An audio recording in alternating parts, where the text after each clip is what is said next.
हमारे चैनल को सब्सक्राइब करें और बेल आइकन दबाएं। हाय, मैं हूं आदित्य श्रीवास्तव और आप मुझे अभिजीत के नाम से जानते हैं। For more episodes of CID, subscribe to Liv crime and hit the bell icon.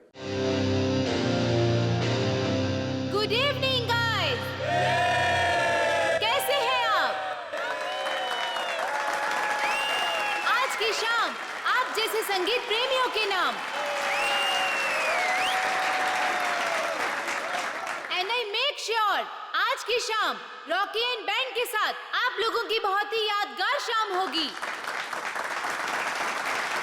तो हो जाइए तैयार रॉक एंड रोल करने के लिए रॉकी के गानों के साथ।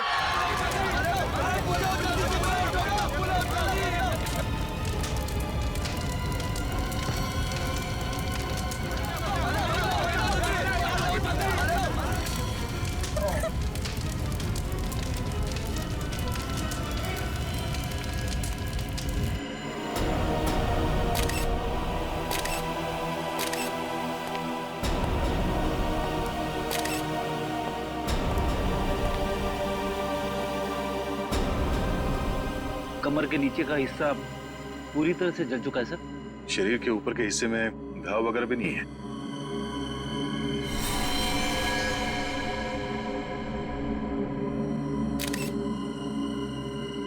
यहाँ स्टेज पे किसी भी चीज को हाथ तो नहीं लगा किसी ने? नहीं सर। ये आग कैसे लगी? पता नहीं सर कैसे लगी। जैसे हमने रॉकी को आग की लपटों में घिरे देखा, हम भागकर स्टेज पर आए, पर सर रॉकी को हम बचा नहीं पाए।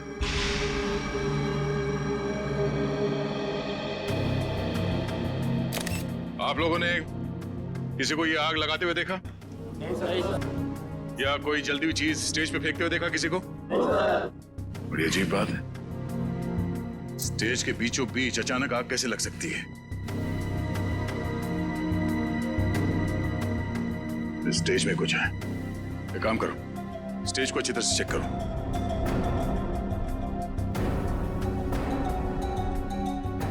सर, हाँ?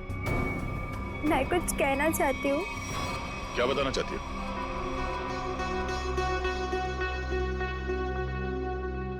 पर यहाँ नहीं, आप आइए मेरे साथ।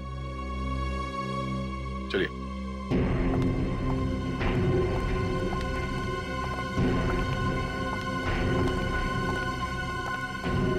बोलो, क्या बताना चाहती हो? मुझे शक है कि किसी ने उसका खून किया है। किसने खून किया? कौन है वो? सर, वो कौन है ये तो नहीं पता, लेकिन कुछ दिनों से हमारे बैंड को धमकी भरे लेटर्स भेज जा रहे थे। धमकी भरे लेटर्स? हाँ, और वो सारे लेटर्स रॉकी के नाम पर भेजे जा रहे थे, वो भी खून से लिखे हुए। क्या आप हमें वो खून से लिखे हुए लेटर्स दिखा सकती हैं? हाँ सर, मैं अभी लेकर आती हूँ। प्लीज। सर, अगर लेटर्स भेजने वाले ने आग लगाई है तो इसका मतलब है कि शो के दौरान वो ऑडिटोरियम में मौजूद था। हाँ पूर्वी, लेकिन उसने ये आग लगाई कैसे, ये पता लगाना जरूरी है। सर, मिला फ्रेडी? सर, ये देखिए, नीचे से एक वायर का तार निकला हुआ है। तार निकला हुआ है स्टेज के नीचे से?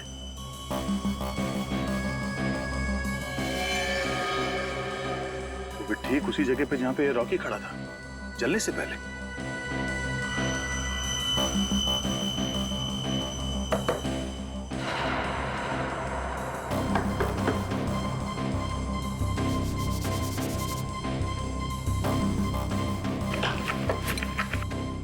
स्क्रू ड्राइवर देना।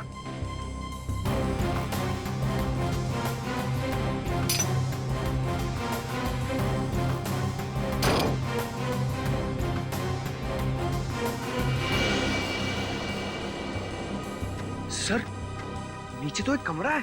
हाँ, लगता तो कुछ ऐसे ही है। इसे जाके देखते क्या है। जरा टॉर्च देना।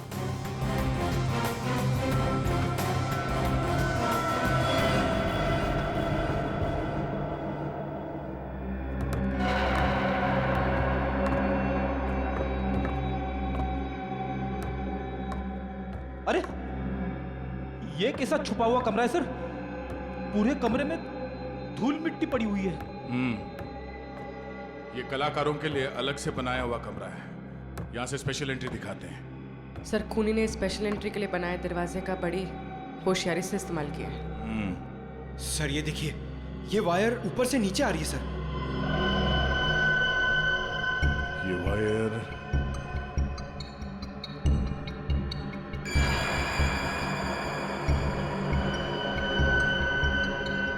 ये क्या है? चिपचिपा सा है।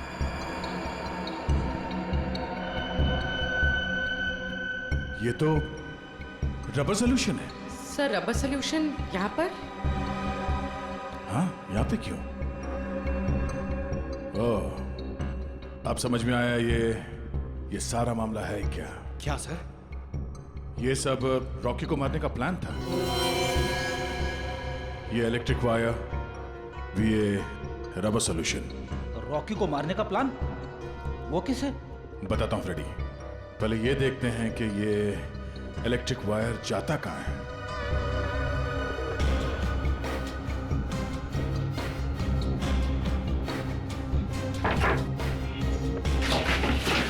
संभाल के।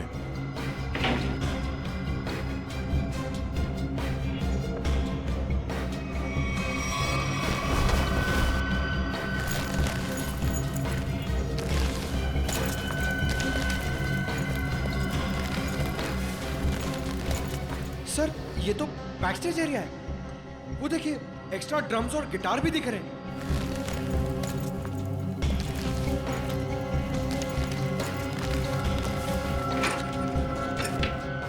ये देखो, वायर मेन स्विच से कनेक्टेड है। आपको समझ में आया फ्रेडी? फ्रेडी, रॉकी ठीक उसी जगह पे खड़ा था जहां से हम लोग नीचे आए, और ये वायर उस दरवाजे से कनेक्टेड था और आसपास रबर सोल्यूशन पड़ा हुआ था। जैसे ही कंसर्ट शुरू हुआ, किसी ने ये मेन स्विच ऑन कर दिया, वायर में शॉर्ट सर्किट हो गया और रबर सोल्यूशन में आग लग गई, और आग इतनी तेजी से फैली कि रॉकी कुछ कर नहीं सका, वही मारा गया बेचारा। सर अब खूनी का कैसे पता चलेगा? ये बैक स्टेज है, इसका मतलब है यहाँ के किसी स्टाफ ने कुछ देखा जरूर होगा। एक काम करो, यहाँ पे जितने भी स्टाफ काम करते हैं उन सबको ऊपर इकट्ठा करो, चलिए।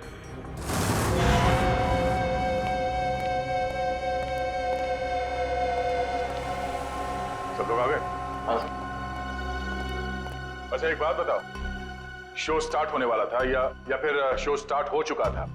उस वक्त आप में से किसी ने स्टेज के पीछे जो कॉरिडोर है उसमें जो इलेक्ट्रिक स्विच बोर्ड है उसके आसपास किसी को देखा था? स्विच बोर्ड के पास? वो क्यों? क्योंकि किसी ने वायरिंग के साथ छेड़छाड़ की है और वही आदमी रॉकी की मौत का जिम्मेदार है। ओ नो सर, ये आप क्या कह रहे हैं? सर मैं तो स्टेज पर था रॉकी के साथ। और जो बैंड मेंबर्स परफॉर्म नहीं कर रहे थे वो लोग भी स्टेज पर खड़े थे रॉकी को चीयर करने के लिए। और तुम कहाँ थे? तुमने किसी को देखा स्विच बोर्ड के पास जाते हुए?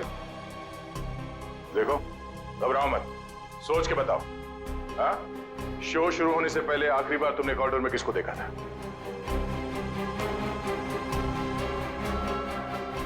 सर इसे देखा था मैंने सर। करण, ये तुम क्या बोल रहे हो? सर मैं झूठ नहीं बोल रहा हूँ, इसे ही देखा था मैंने कॉरिडोर में यहाँ। अब बताओ मिस्टर करण, तुम कॉरिडोर में गए थे या नहीं? सर हाँ मैं गया था, लेकिन क्या करने गए थे तुम वहाँ? हाँ? तुम्हें शो में परफॉर्म नहीं करना था?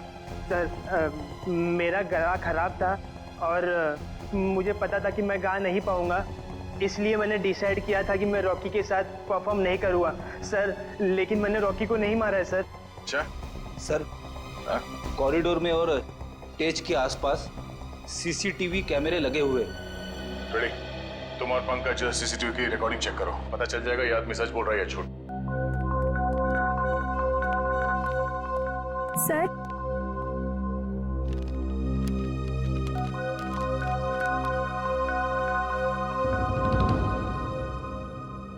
वाकई ये लेटर्स तो फोन से लिखे हैं।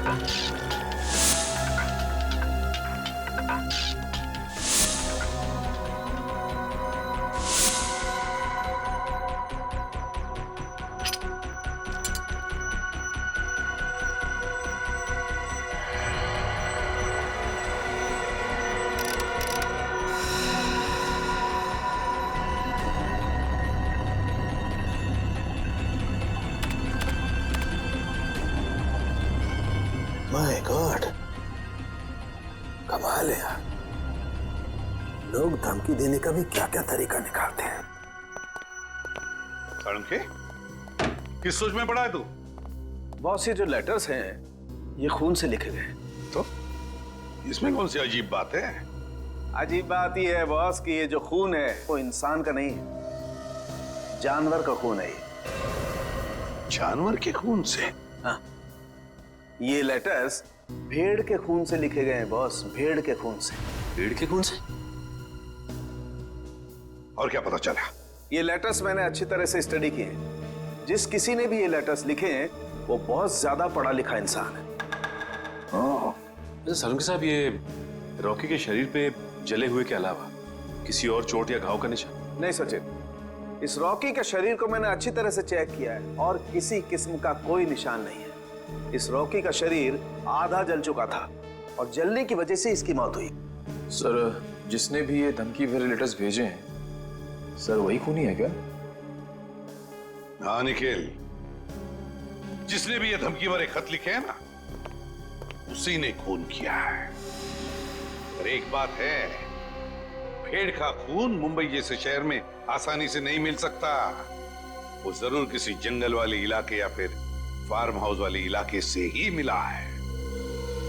तो हमारे शहर के आसपास जितने भी फार्म हाउसेस है, वहां जाकर के पता लगाओ, पूछताछ करो और देखो किसने भेड़ का खून किसी को दिया है या फिर बेचा है क्या।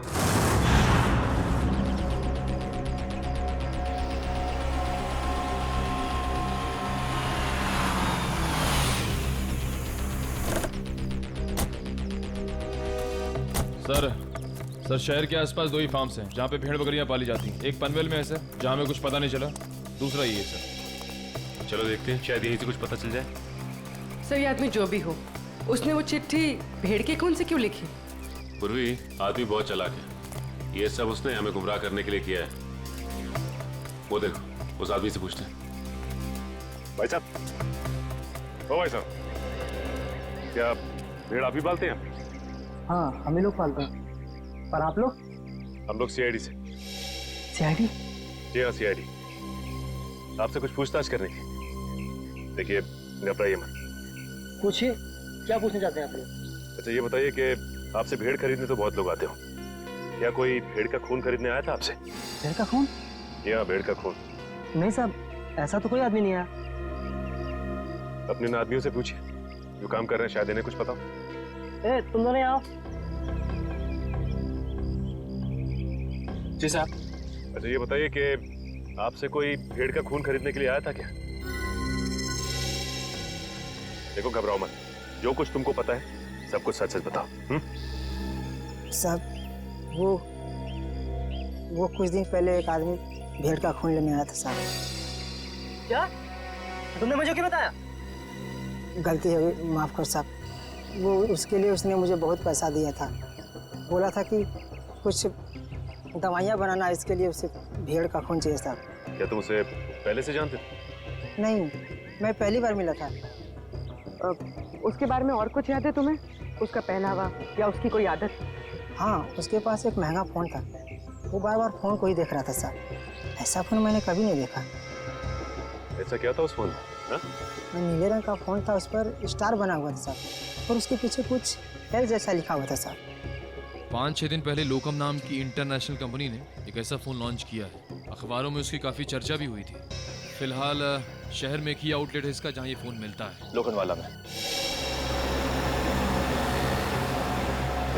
रुकना, एक मिनट सर।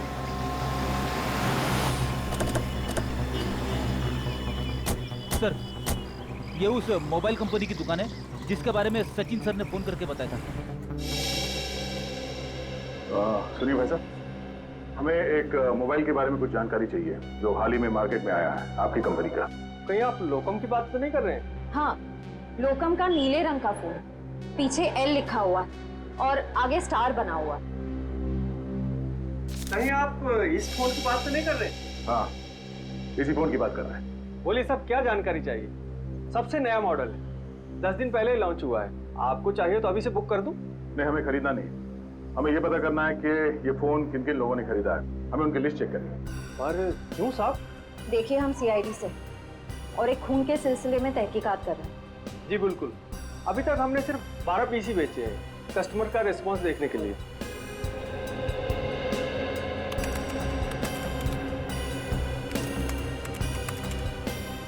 ये देखिए साहब, वो लीफ 5 रेड कलर के बिके हैं और बाकी के 7 नीले रंग। नीले रंग के फोन जिन लोगों ने खरीदे हैं उनके लिस्ट चेक करनी है। ये रही साहब लीफ। चेतन? लेकिन चेतन तो उस न्यू एज रॉक बैंड का मेंबर है, वो भला अपने ही आदमी का खून क्यों करेगा? ये तो चेतन ही बताएगा। फिर घर चलते हैं। जरा इस चेतन का एड्रेस है।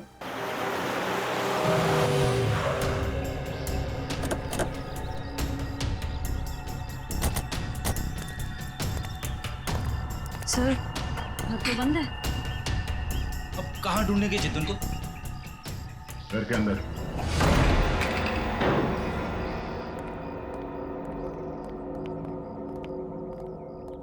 घर की अच्छी तरह से तलाशी लो, देखो कुछ मिलता है क्या।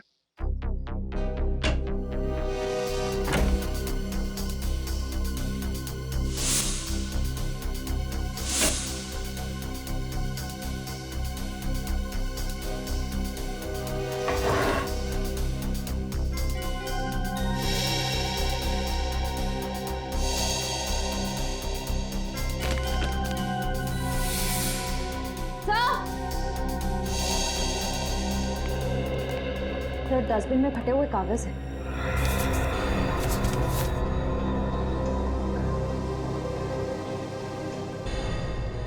ये तो कोई ड्राइंग जैसा है। लगता है चेतन ने कोई ड्राइंग बनाई होगी और घर से निकलने से पहले इस कागज को फाड़ के चला गया होगा। टुकड़ों को जोड़ के देखते हैं, पता चल जाएगा इस चेतन ने क्या ड्राइंग बनाई थी।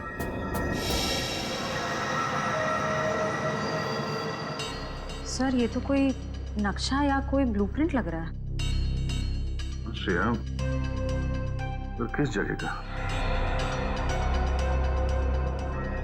तो करण के ऑफिस के कैबिन का ब्लूप्रिंट है। करण? सर, ये करण भी तो न्यू एज रॉक बैंड का मेंबर है। सर, ये देखिए, उसके कैबिन में जितने भी म्यूजिकल इंस्ट्रूमेंट्स हैं और जितने भी इलेक्ट्रिक कनेक्शंस हैं, सब मार्क किए गए हैं। चेतन के घर पे करण के ऑफिस का मैप क्यों? करण का बात क्या है सर? हमें कुछ जरूरी बात करनी है उससे। सर, वो तो बाहर गए हुए। कहाँ गए? सर पता नहीं सर। अजीब बात है सर, स्टाफ को बिना बताए करण कहीं चला गया।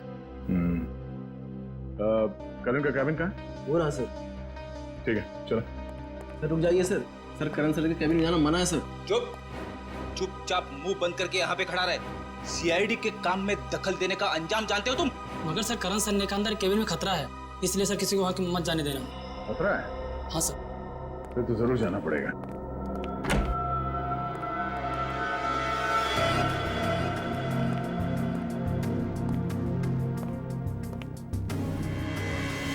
सर, ये कैबिन तो बिल्कुल वैसा ही है जैसा उस ब्लूप्रिंट में था जो हमें चेतन के घर से मिला था।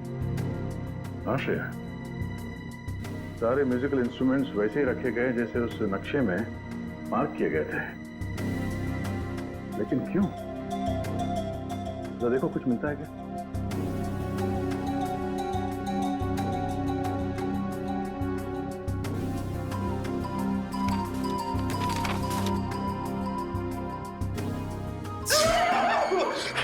जाओ बेटी। सर, गिटार में करंट है। गिटार में करंट है? अरे नहीं सर, सर रॉकी के खून में करण का हाथ है, इसीलिए उसने जानबूझ के ये वाला सेटअप अपनी कैबिन में बनाया ताकि वो शो में होने वाले खून की प्रैक्टिस कर सके। सर, ये स्केच देखिए, इसमें म्यूजिकल इंस्ट्रूमेंट्स और इलेक्ट्रिक कनेक्शंस बिल्कुल वैसे ही हैं जैसे उस शो में थे। स्टेज और बैक स्टेज में भी सब ऐसे ही फिट किया गया था। ये सारा मामला समझ में आ रहा है। करण और चेतन इन दोनों ने मिलकर रॉकी का खून किया है। मगर सर, करण सर ऐसा क्यों करेंगे सर? वो तो पता चल ही जाएगा। पहले ये बताओ, इस कैबिन में करण के साथ कोई और भी आया था?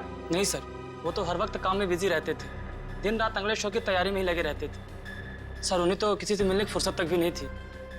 पर सर उसने कहा था कि उसका गला खराब था, इसलिए उसने रॉकी के साथ उस शो में परफॉर्म नहीं किया। वो सब एक झूठ था। उसने हमारे सामने नाटक किया।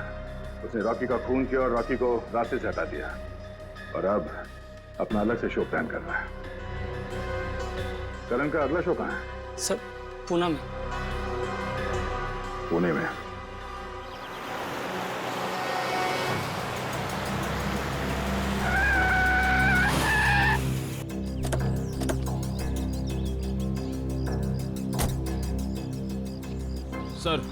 सर मोबाइल कंपनी के हिसाब से चेतन के फोन का आखिरी लोकेशन यहाँ पे ट्रेस हुआ है सर। सर इसी सुनसान जगह पर चेतन ही आया क्यों होगा?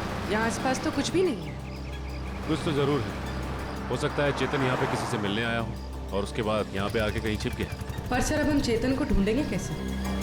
वो देखो, वो सामने छोटी सी दुकान दिख रही है ना, वहाँ चल के पूछते हैं।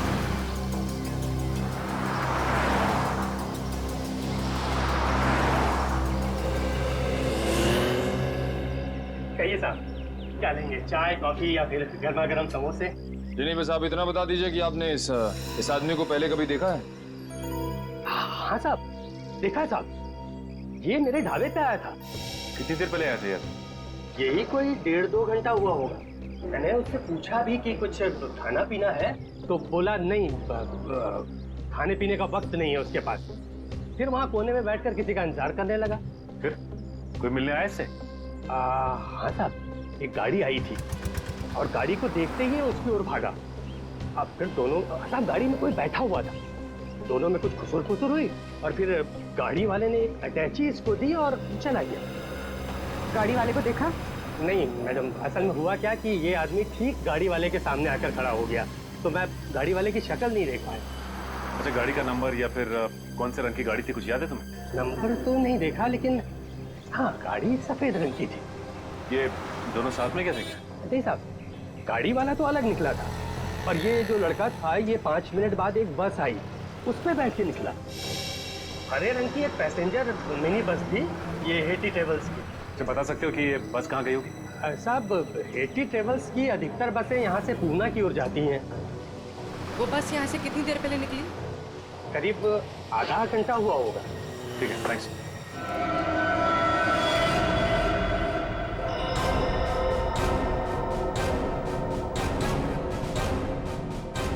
सीआईडी यहाँ? हाँ, आप लोग सब प्लीज बाहर जाइए। हम करण जी का शो अकेले में देखना चाहते हैं। टेंशन लेने की जरूरत नहीं है, तुम्हारे पैसे तुम्हें मिल जाएंगे। चलो चलिए चलिए। नहीं नहीं, ये नहीं हो सकता। रुक जाइए आप सब लोग, ये मेरे जिंदगी का पहला शो है। मैं लोगों को बता देना चाहता हूँ, मैं ही नंबर 1 रॉकस्टार हूँ। तुमने तो कहा था कि तुम्हारा गला खराब है, अब तुम गाओगे कैसे? वही तो, बेसुरा गाने से तुम्हारा नाम खराब हो जाएगा। देखिए, वो तो मैंने कुछ नहीं किया। तुमने हमसे झूठ बोला कि तुम्हारी तबीयत ठीक नहीं है, इसीलिए तुम रॉकी के साथ स्टेज पर नहीं थे। पर सच तो ये है कि रॉकी को तुमने मार डाला और अब खुद रॉकस्टार बनने चले हो, हैं?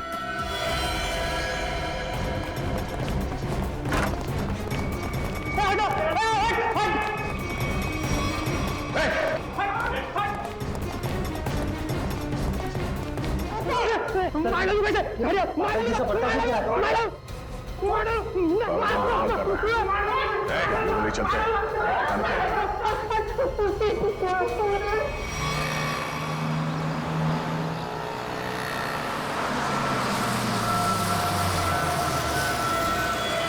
चलो चलो सब लोग उतरो, लास्ट स्टॉप आ गया। चलो चलो सब लोग उतरो, लास्ट स्टॉप आ गया। चलो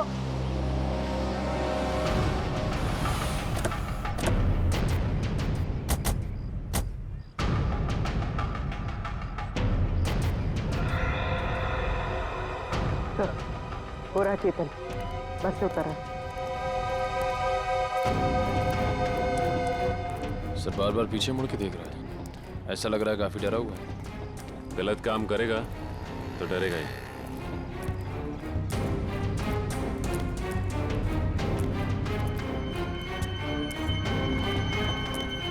ठीक है।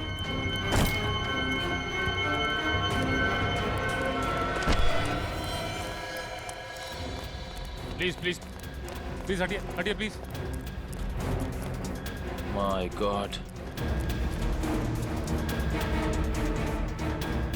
ये तो मर गया। मर गया? अचानक क्या हो गया इसे?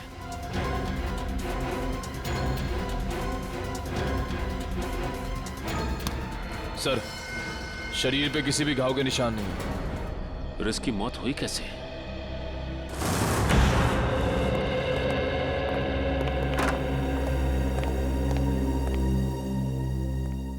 बताओ करण, एक कलाकार होने के बावजूद भी क्यों किया तुमने ये? है?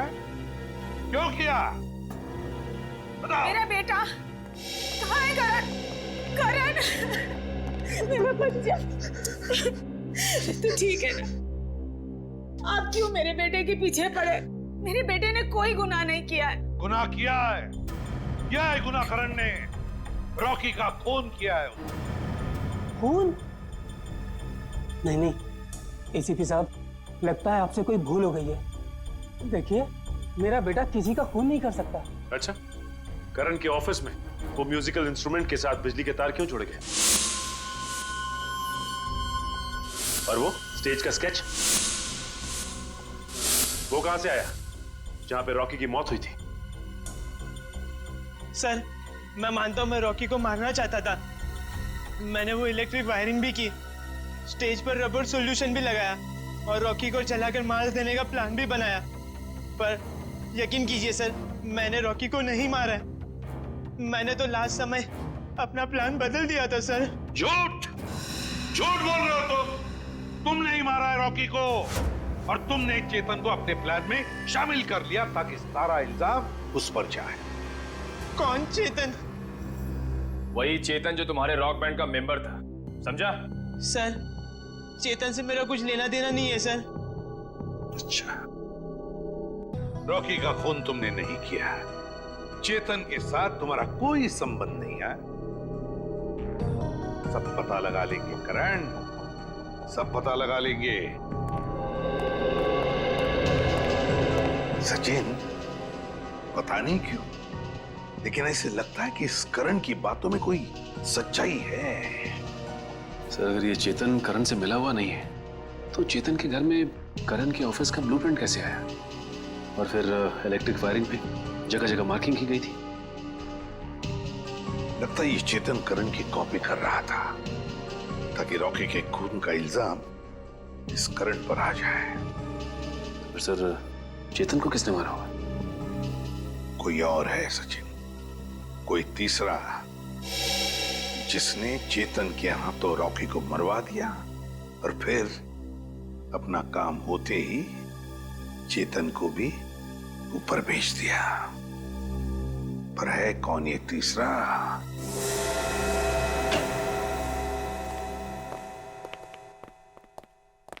सुन के रेजिग्नेशन दे दे, इस्तीफा दे दे। क्यों दे दूं भाई इस्तीफा? क्योंकि तुझे अब तक पता नहीं चला कि चेतन को मारा कैसे।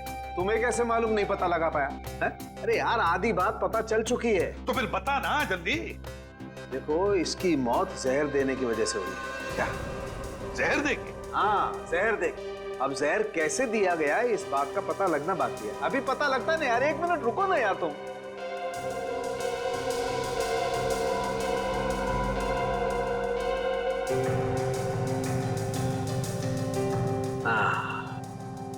ये इसी बात का शक था मुझे। ये देखो, ये निशान बॉस, ये सुई का निशान किसी ने यहीं से इंजेक्ट करके इसकी बॉडी में जहर पहुंचाया है। लेकिन सर, चेतन तो हमारे सामने बस से उतरा, बिल्कुल ठीक ठाक था। और जब हमने इसका पीछा किया तब भी बिल्कुल ठीक ठाक था। और सर, वो मरा भी हमारे सामने, हमने तो नहीं देखा किसी को उसे इंजेक्ट करते हुए। सचिन, इसे 15-20 मिनट पहले ही जहर दिया गया था। बॉस, ये स्लो पॉइजन है, 15-20 मिनट के बाद असर करता है। तो इसका मतलब है चेतन को पॉइजन दिया गया बस में, मतलब खूनी बस में ही था जब चेतन बस में था। मगर सर, चेतन को अगर बस में इंजेक्शन दिया गया तो उसे पता कैसे नहीं चला? भीड़ थी निखिल, बस में भीड़ थी, भीड़ का फायदा उठाया होगा खूनी ने। लेकिन सर, अब खूनी तक पहुंचेंगे कैसे? मैं आप लोगों की मदद कर सकता हूँ। तो फिर टाइम पास क्यों कर रहा है? अबे बता ना जल्दी। बॉस, इसकी कलाई पर एक चमड़े का बेल्ट था, उस पर और इसकी कलाई पर मुझे उंगलियों के निशान मिले। किसके निशान मिले सारुण के? अब इसकी उंगलियों के तो है नहीं, तो शायद वो निशान खूनी के होंगे। अगर ये उंगलियों के निशान खूनी के हैं तो फिर हुआ ये होगा कि जब खूनी चेतन को इंजेक्शन देना चाहता था तो किसी वजह से उसने चेतन की कलाई पकड़ ली, मगर कलाई पर था लेदर बैंड, तो बस आ गए उसकी उंगलियों के निशान उस लेदर बैंड पर। लेकिन सर बस में तो बहुत सारे लोग थे, ये पता कैसे चलेगा कि वो उंगलियों के निशान हैं किसके? पता तो लगाना पड़ेगा सचिन कि वो उंगलियों के निशान हैं किसके। पता तो लगाना पड़ेगा। है एक तरीका है। दोस्तों, आप सबका बहुत बहुत स्वागत है हैट्टी ट्रेवल्स के एनुअल लकी ड्रॉ में। 12 दिसंबर को हमारी कंपनी की सालगिरह थी और 12 दिसंबर को जो लोग हमारी कंपनी की बस में ट्रैवल कर रहे थे उन सबको मिलेगा एक तोहफा। मुझे तो इस कॉन्टेस्ट के बारे में पहले मालूम ही नहीं था। मुझे भी नहीं पता था, मैंने भी ये खबर अखबार में पढ़ी। देखते हैं आज सरप्राइज गिफ्ट क्या मिलता है। और उनमें से किसी एक लकी आदमी को मिलेगा जैकपॉट, जो कि है 2 लाख रुपए का। बस। लेकिन उससे पहले आपको एक छोटा सा काम करना होगा और वो है ये फॉर्म, साधारण सा फॉर्म, वो आपको भरना होगा। तो फिर देर किस बात की है? आइए एक एक करके फॉर्म भरिए और अपने अंगूठे का निशान छोड़कर जाइए इसमें। ये लीजिए।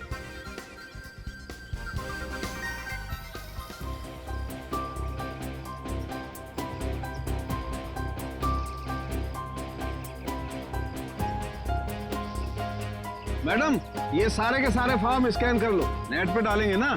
जी सर जी।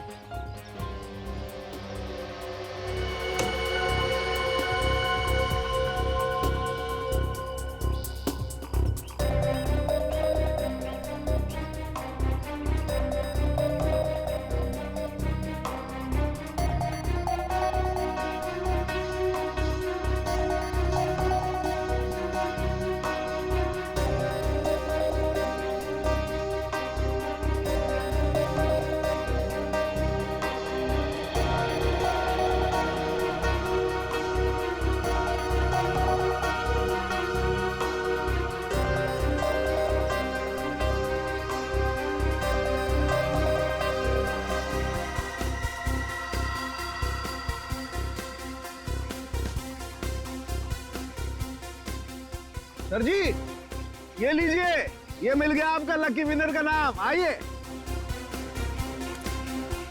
ये देखिए।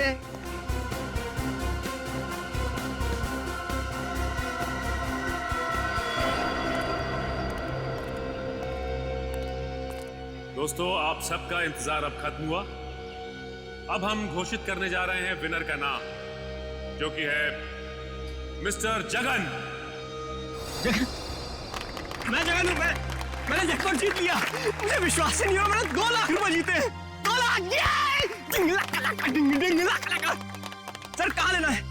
आपके लिए हमने और भी कुछ सोच के रखा। उससे भी बड़ा सर? उससे भी बड़ा क्या सर? जेल का। जेल? जगन बाबू, सारी जिंदगी जेल में रहने का इनाम। ये कैसा मजाक है? मैं जेल क्यों जाऊंगा? मैंने ऐसा क्या किया है सर? चेतन का खून किया है, जहरीली सुई चुभोकर। मैंने खून?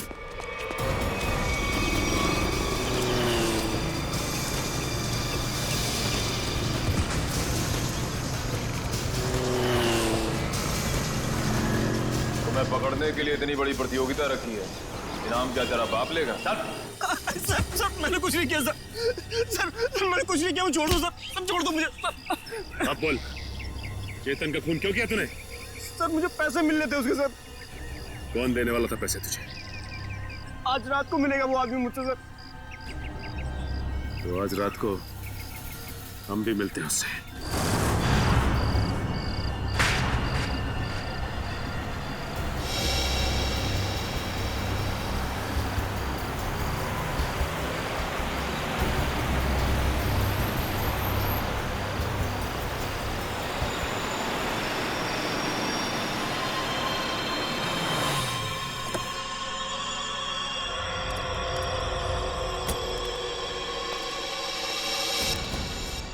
सलाम सेठ। वक्त के बहुत पाबंद हो तुम, मुझसे पहले यहाँ पहुँच गए। सेठ, मुझे मेरे पैसे दो सेठ। यहाँ अगर किसी ने देख लिया तो बवाल खड़ा हो जाएगा सेठ। मुझे फौरन निकलना है यहाँ से। आखिर तुमने मेरा काम किया है, इनाम तो तुम्हें मिलना ही चाहिए। हाँ सेठ।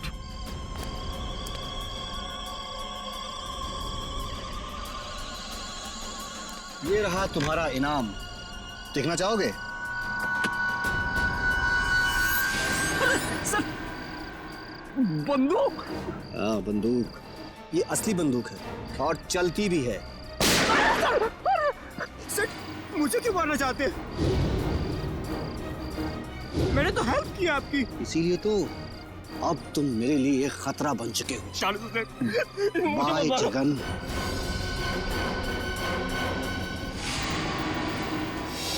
मुझे माफ कर दो, प्लीज मुझे माफ कर दो। अच्छा, लोगों को इनाम देने का बहुत शौक है ना? अब सीआईडी का इनाम चख लो।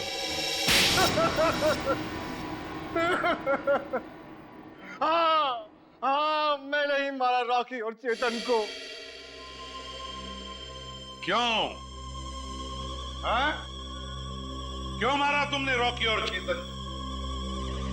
तुम तो रॉक बैंड के गुरु थे ना? गुरु? क्यों? क्योंकि उनकी वजह से मैंने अपना बेटा खोया था। उसकी मौत का बदला लिया है मैंने। मौत का बदला? मतलब? क्योंकि उनकी वजह से मेरे बेटे ने आत्महत्या की थी। वो कैसे? मेरा बेटा बहुत अच्छा गाता था, उसकी आवाज में जादू था। बहुत जल्दी वो बहुत पॉपुलर होने वाला था। बस ये रॉकी और करण जलते थे उससे। इन दोनों ने मिलकर मेरे बेटे का कैरियर बर्बाद करने का प्लान बनाया। इन्होंने उसे कोई ऐसी ड्रग्स खिला दी जिससे वो बीमार पड़ गया। उसका गला खराब हो गया। धीरे धीरे करके उसने गाना ही छोड़ दिया और डिप्रेशन में चला गया। फिर एक दिन इन सब हालात से तंग आकर उसने आत्महत्या कर ली। आप इतने यकीन के साथ कैसे कह सकते हैं कि ये सब कुछ रॉकी और करण ने किया? क्योंकि मेरे बेटे के मरने के बाद एक दिन मैंने रॉकी और करण की बातें सुन ली थी, मगर उन्हें नहीं पता था कि मुझे उनकी असलियत पता चल चुकी है। और इसलिए तुमने रॉकी को मार डाला?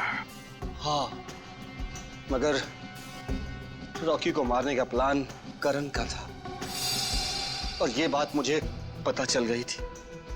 मैं हमेशा करण पर नजर रखे हुए था। और चेतन को क्यों मार डाला? है? क्योंकि रॉकी को मारने का सारा काम मैंने चेतन से ही करवाया था। वो इलेक्ट्रिक करंट का तार भी उसी ने लगाया था। चेतन मेरे बारे में सब कुछ जानता था। मुझे डर था कि कहीं वो मेरे बारे में आप लोगों के सामने मुंह न खोल बैठे, इसलिए मैंने उसे भी मार डाला। तुम्हारे बेटे के साथ जो कुछ भी हुआ बहुत गलत हुआ, लेकिन इसका मतलब ये नहीं कि बदले की आग में तुम दो लोगों की जानें लो। तुमने बहुत बड़ा जुर्म किया है और इस जुर्म की सजा तो सिर्फ फांसी ही है। फांसी।